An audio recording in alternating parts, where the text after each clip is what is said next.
Hello everyone and welcome back to the OBGYN podcast. Today is going to be a bonus episode. From time to time I come across a single person or a subject that has been very meaningful to today's medical world, or I just find interesting, but it doesn't really fit inside regular episodes. So I'm going to take these events or subjects when I find them and make them into these little bonus episodes. These episodes, therefore, will be more history probably than medicine, and so if that's not your thing, then I will have a normal episode up at the regular time, so feel free to skip this one. Now, if you do like this stuff, however, and I imagine that if you listen this far in this many episodes that you probably are, then sit back and enjoy this little one. Let's get started with bonus episode number 1, the life and work of Russel Earl Marker. What makes someone exceptional? From a science point of view, that is. I'm sure that you and I, could sit back and debate this for hours, but to my mind, it is usually a combination of intelligence, drive, and or passion, and for lack of a better word, historical serendipity. The life of Russel Earl Marker has all of them. He was born in 1902 to Maryland farmers, and would have been just a little bit too young to fight in World War I. So instead of becoming one of the casualties of that war, got the chance to go to college. And in 1923 he graduated from the University of Maryland with a bachelor's in chemistry. He then stayed there and got his master's degree in organic chemistry in 1924. He then again chose to stay at the University of Maryland for his PhD, and amazingly completed his thesis research in 1 year, which for those non-scientists out there usually takes 3 to 5 years. After completing his thesis, he petitioned his thesis committee to graduate. However, they felt that he still needed a few classes, especially in physical chemistry, in order to round out his education. Given his love for organic chemistry, he felt that he already knew everything he ever wanted to know about physical chemistry, and he declined to take the course. Now, I guess they couldn't come to an arrangement because in 1925, he left the University of Maryland without his PhD, and from there, never looked back. So far, you can start to see the drive and stubbornness that would directly lead to many of the inflection points in Marker's life. He often felt like he was being held back, and he was confident enough to strike out on his own when he felt like he needed to. So after leaving the university, he would take a job first at the Naval Powder Factory, and then at the Ethyl Corporation in 1926. It was at the Ethyl Corporation that he would make his first significant contribution to chemistry. While working on the problem of engine knock, he invented the Octane rating system. Engine knock is when the gasoline in an engine ignites under pressure before it is supposed to, which is very bad for engines. The octane rating system that he invented is based on comparing the likelihood of an uncontrolled combustion of a certain fuel against a standard mixture of isooctane and heptane. At the time, isooctane was the most knock-resistant fuel known, and as heptane was added to it, it would increase the likelihood of knocking. Fuels could then be compared against known mixtures of isooctane and heptane, and this created the fuel grading system. So, if a fuel had the same knock characteristics as a mixture of 90% isooctane and 10% heptane, it would have an octane rating of 90. As a note, modern-day fuels, and especially those that are used in high-performance race cars, can have ratings above 100 because of modern-day additives. After Marker developed this rating system, he also discovered that hydrocarbons with more branches led to a higher octane rating. This led to a complete transformation in the gasoline refining industry, and so therefore we can thank Marker for our efficient modern gasoline. As much as he contributed to hydrocarbon chemistry, it would seem that by 1928 he had become bored, and he decided to change jobs again. This time, he took a job at the Rockefeller Institute in New York City, and he would spend the next 6 years exploring ways to determine molecular structure with a strong focus on optical rotation of chimeric molecules. This work would be essential to the discoveries he would become famous for, because his realization about the molecular structure of sarsaparagine would lead to the process named after him. But before he got there, he would publish 32 papers in 6 years, an impressive number during his tenure there at the Rockefeller Institute. By 1934, it would seem that his curiosity got a hold of him again. He came across the field of steroid synthesis because a researcher down the hall was having a problem trying to convert that sarsaparagine into progesterone. As he became more obsessed with steroid synthesis, he petitioned his boss to let him focus on this relatively new field, but his boss was not interested, and suggested that Marker just kept working on the optical rotation. Now, as you can probably already guess, Marker, once he got something into his head, could not leave it alone, and so in 1934 he left New York City for Penn State, where in return for taking a 55% cut in pay, he was now able to do any research he wanted. His new job at Penn State was actually partially funded by the Parke-Davis Company, which was a chemical company that was trying to make progesterone from bull's urine. His time at UPenn was where he made the most significant advances. But before we get into that, and what he was able to accomplish, let's take a step back and look at the steroid business in the late 30s. Progesterone was only first isolated in 1934 by 3 separate teams working in the US and Germany. Its initial production involved using cholesterol as a starting material. This was expensive because there was no synthetic way to obtain cholesterol at this time, which meant that it needed to be collected from animal tissue. In the 1930s, this meant mostly animal brains and spinal cords. This issue of a costly starting material was compounded by the abysmally low yield rates of these early reactions, which all contributed to make the final product very expensive. To give you a more concrete example, 1 ton of animal brains was needed to produce 9 kilograms of cholesterol, which would then be converted to progesterone with a yield of only 0.2%, resulting in only 18 grams from 1 ton of starting material. The resulting progesterone from this process cost $1,000 per gram in 1930s monies. This obviously limited the amount of research that could be done on this newly isolated hormone, but it also opened up the door for someone like Marker to come along and completely revolutionize the industry. The first thing that Marker did when he got to Penn State was repeat all of the experiments of his European colleagues. Using the cow urine from the Parke-Davis Company, he was able to produce 35 grams of progesterone using the known techniques. This was the largest single batch of progesterone ever made up to that point. Now that he knew how he could make progesterone, he began to look for a cheaper starting material and settled on a plant steroid from the sarsaparilla plant. This molecule looks very similar to progesterone, but with a long, complicated side chain. Several groups, including the group at Rockefeller that he had got the idea from originally, had already tried to remove this side chain in their attempts to make progesterone, but had all been unsuccessful. The common wisdom at this time was that the side chain was chemically non-reactive, and most people had moved on to other starting materials. Marker, however, did not believe that it was non-reactive, and he set out to analyze the structure of this starting material.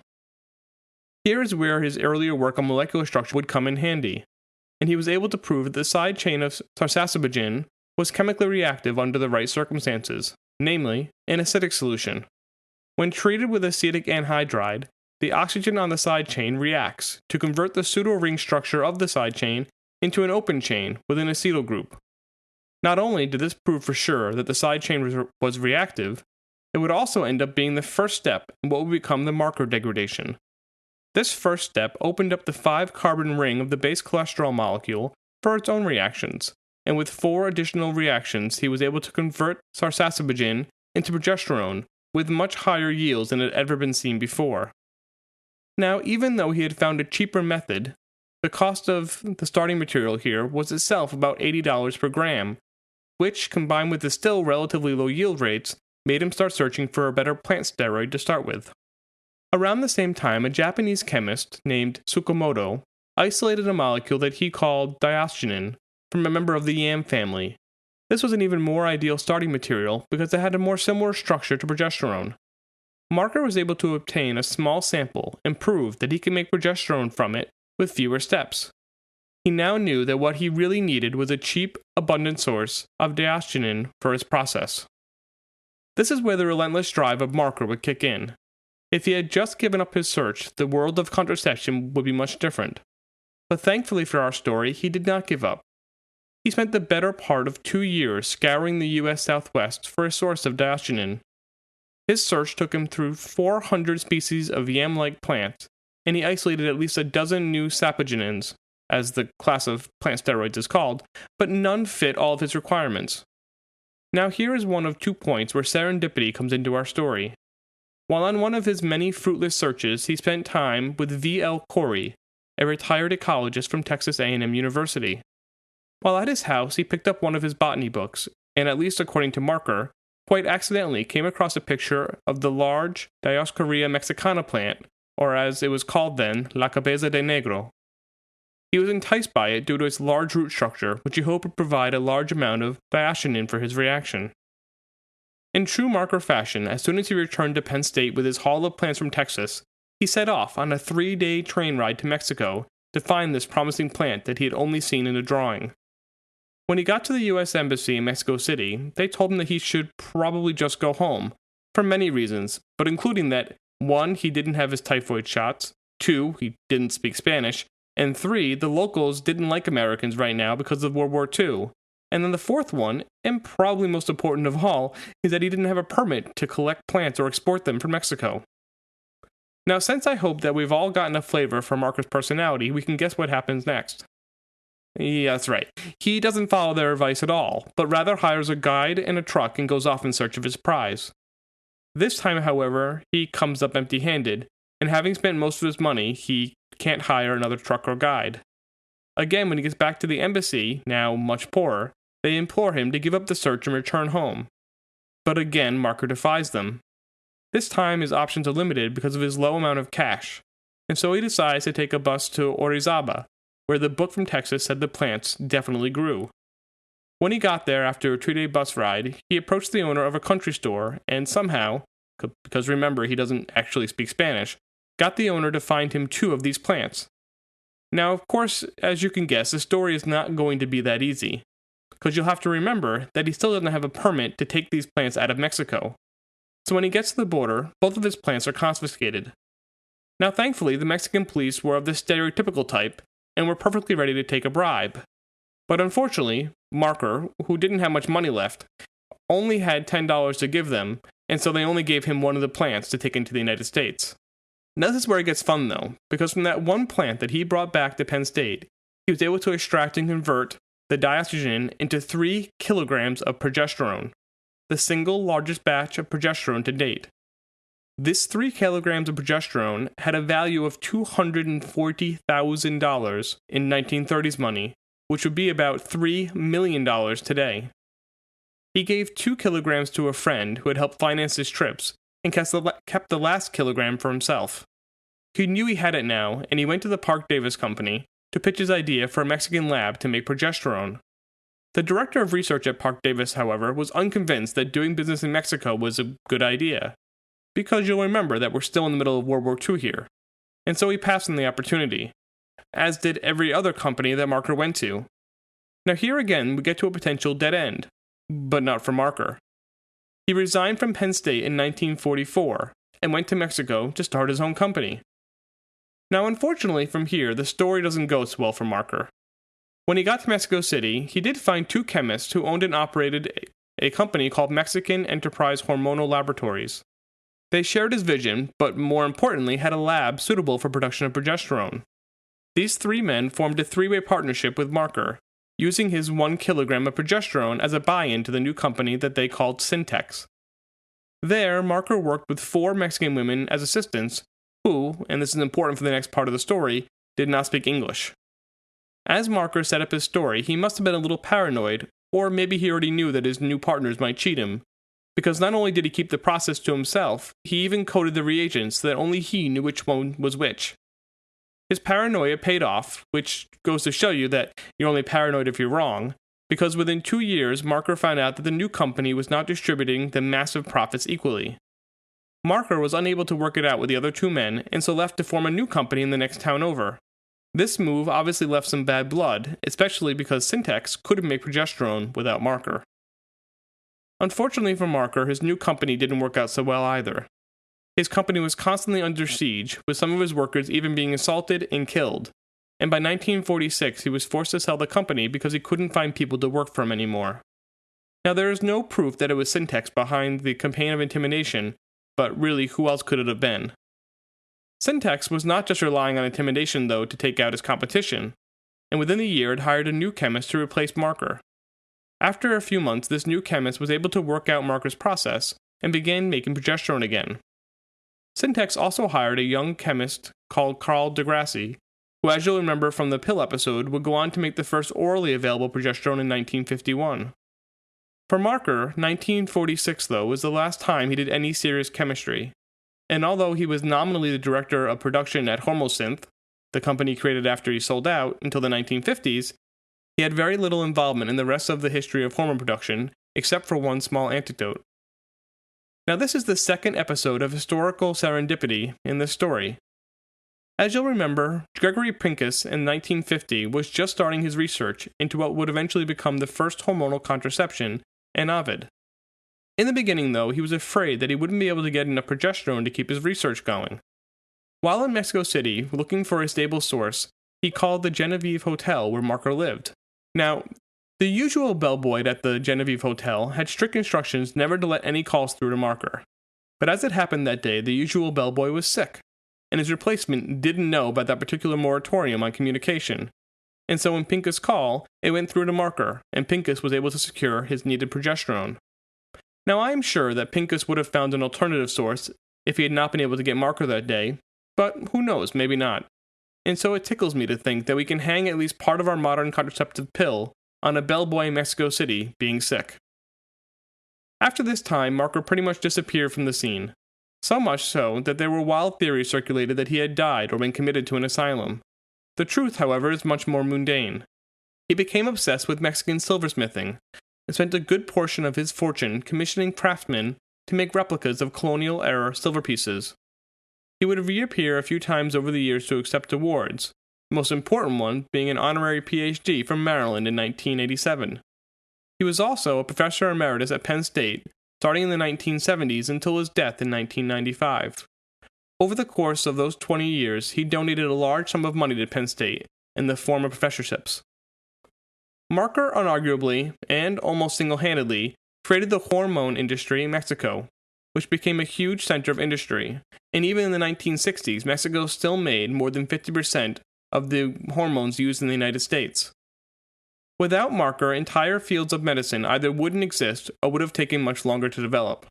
Through dedication, passion, intelligence, and a little luck, he was able to greatly increase the research being done with progesterone. Because of his breakthroughs, many other people were able to use his products, or those of his disciples, to discern the complex pathways of human fertility, and Gregory Pincus and his team were able to create the hormonal pill, a pill that changed society in ways that we are still figuring out. I think it is hard to overstate the ripple effects of this one person's perseverance. How many of us would have left our PhD program without a degree? Left a job to pursue a new interest? Traveled to a different country where he was hated for being an American to find a plant that he had never seen? And ultimately, to leave a job where he had complete autonomy to do his own research, to form a new company in a different country where he didn't even speak the language. Probably not many of us, I would think. And if he had taken the easier route at any of these points in his life, the world would look much different today. Sure, we would still have developed the pill eventually, but when? What key moments in world history would have gone differently without the pill, and the great social changes that it incited? In 1969, he was recognized for his contributions by the Mexico Chemical Society. I would argue, however, that that award alone is insufficient given the impact of his research. I firmly believe that he deserves a Nobel Prize for his work, and apparently I'm not the only one who ever thought that.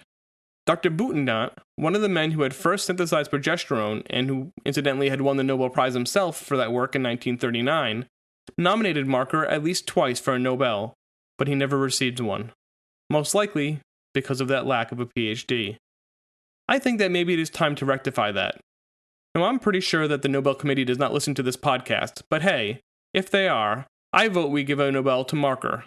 Not only would it recognize the work of a brilliant chemist, it would also send a message that the work on female fertility and contraception deserves recognition and celebration. After reading about his life for the episode on hormonal contraception, I knew that I wanted to tell his story. I find it inspiring, and it makes me remember to follow my dreams and not be afraid of failure. Looking at his life also reminds me that the people who end up making the biggest difference to the world usually don't set out to do that. They just make the hard choices and keep taking small steps. And if they do that often enough, and let's face it, get a little lucky, they end up influencing society for decades. So I hope that you are all as inspired as I am, and that you enjoyed learning about his life. As I come across people like Marker in history, I will probably do more of these little bonus episodes. I know that this kind of episode is a little different than my usual, but I hope that you'll indulge me. But in any case, thanks for listening, and we'll be back with a new medical episode next week.